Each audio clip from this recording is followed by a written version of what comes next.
Voy a contarles la historia del pobre tío Ramón, que fue feliz en su tierra hasta que un día migró.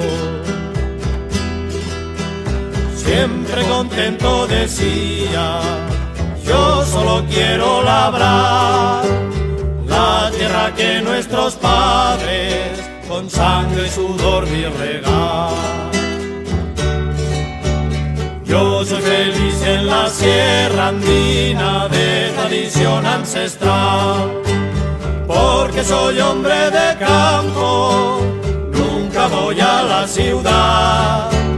4 gallinas tenía lindas y una vaca pa' ordeñar, y así a su humilde familia bien podía alimentar.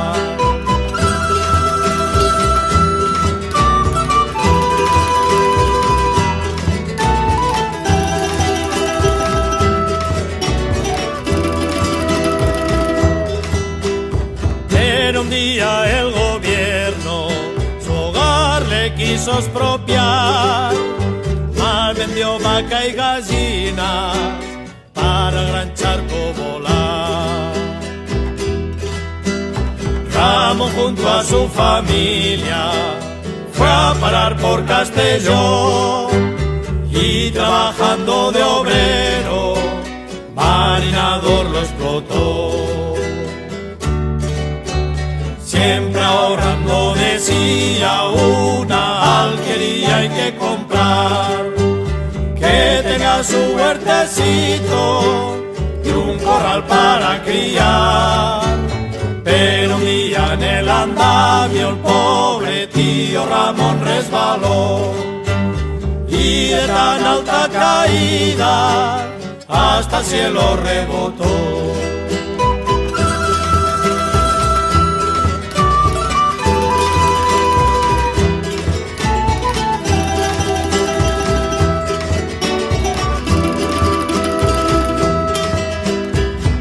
Su vaca y sus gallinas al cielo se volvió a encontrar, y con sus antepasados tranquilo al fin pudo arar.